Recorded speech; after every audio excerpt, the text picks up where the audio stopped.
Welcome to Semester 3 Statistics.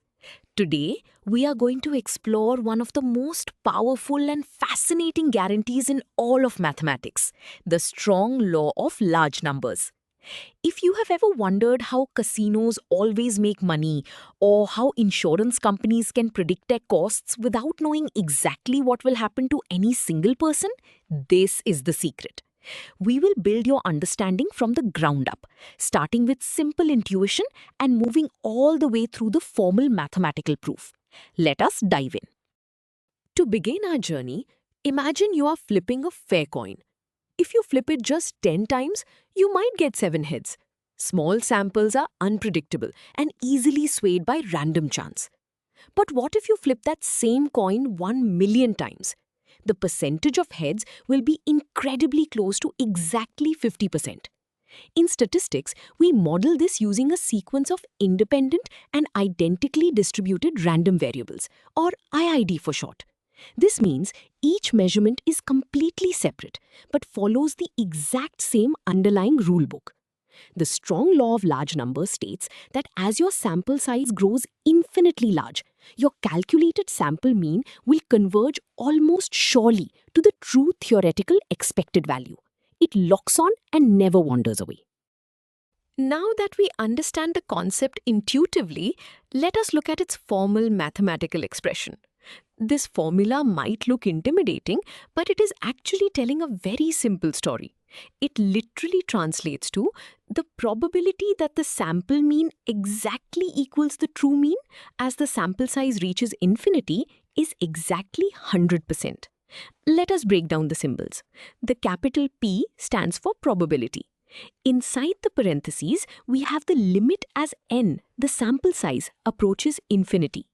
X bar sub n is your sample mean, which is the average of all your collected data points. Finally, the Greek letter mu represents the true expected value or population mean. As your sample size n increases, the random fluctuations in your sample mean die out completely. Before we move on to examples, let us see this convergence with a concrete visual. What you are looking at is a graph tracking the proportion of heads as we flip a coin up to 1000 times. The horizontal axis represents the number of flips, n. The vertical axis shows the proportion of heads observed. Notice the red dashed line at 0.5? This is our true expected value, mu. In the beginning, on the left side, the blue line jumps wildly up and down. This represents the high variability of small samples. But as we move to the right and n grows larger, the blue line tightly hugs the red dashed line. The strong law guarantees that this line will eventually flatten out completely on the true mean. This visual we just saw leads us to an important distinction. You might wonder how the strong law differs from the weak law of large numbers. The weak law states that the probability of your sample mean being far from the true mean shrinks to 0. However, it technically allows the sample mean to occasionally jump away, as long as those jumps are incredibly rare. The strong law is much stricter. It uses almost sure convergence, meaning once the sample size is large enough, the sample mean locks onto the true mean and stops jumping entirely. The mathematician Andrei Kolmogorov proved that this strong guarantee holds true as long as the random variables are independent, identically distributed, and have a finite expected value. Now that we have the theory down, let us apply this formula to a concrete example. Suppose you are testing a biased coin that has a 60% chance of landing on heads.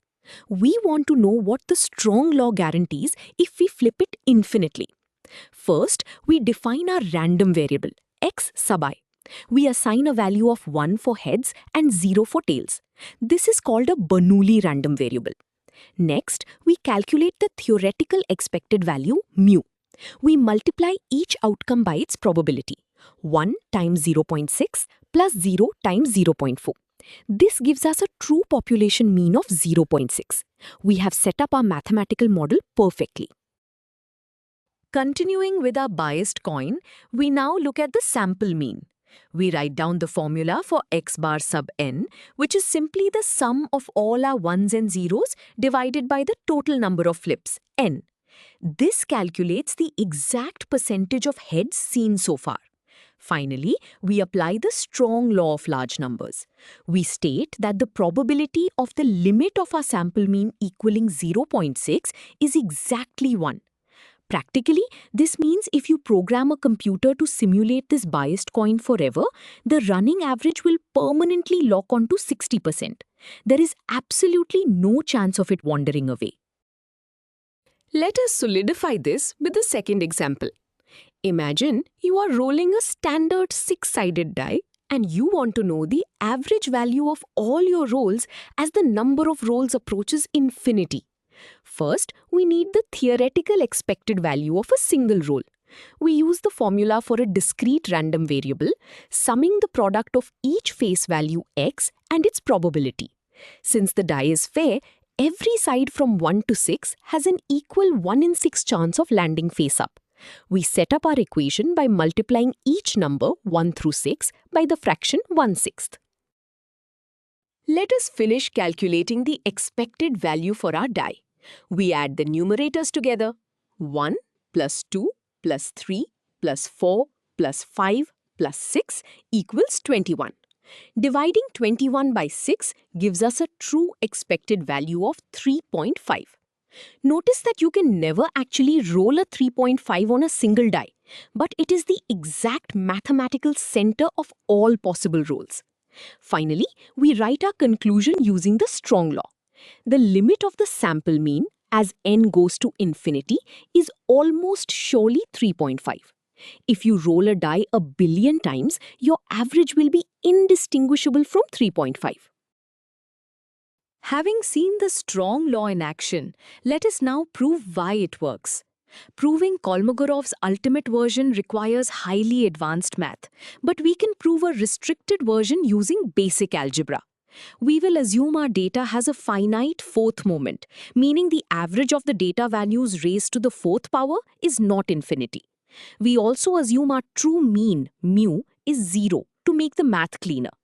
We start by defining S sub n as the sum of our first n random variables.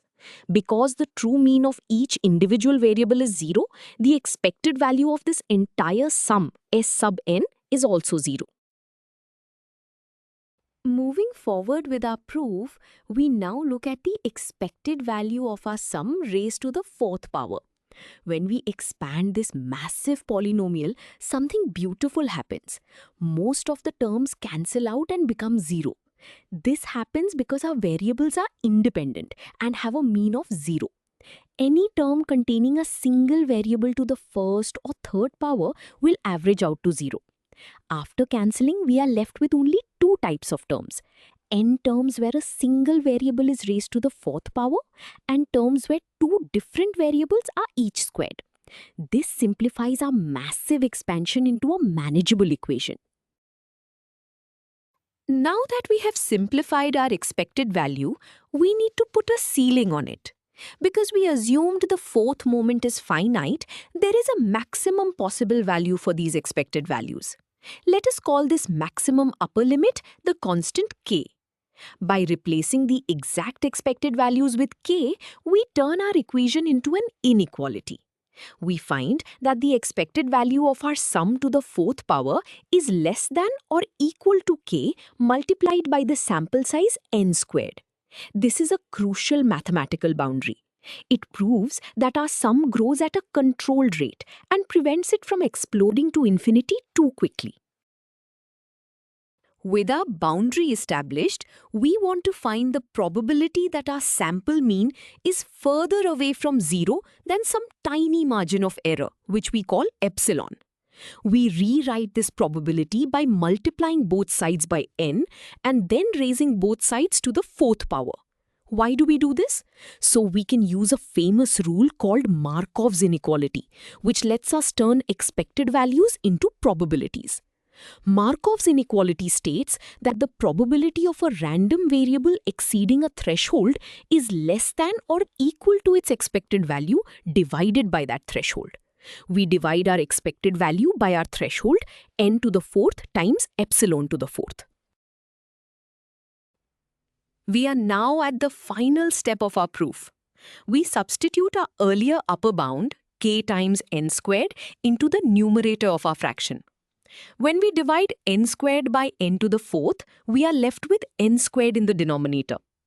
This final fraction shows that the probability of our sample mean being wrong shrinks incredibly fast as n gets larger.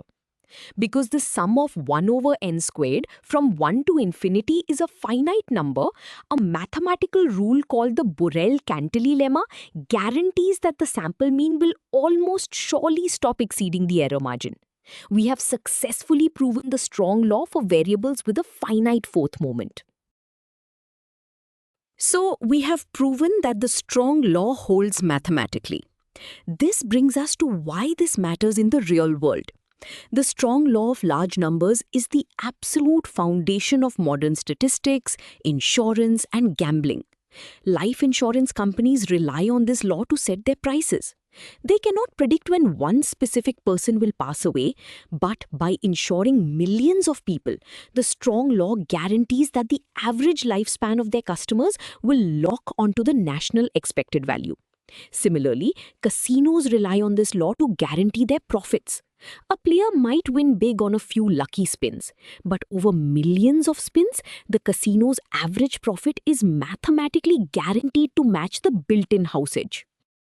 We have covered a lot of ground today, so let us summarize the most important ideas.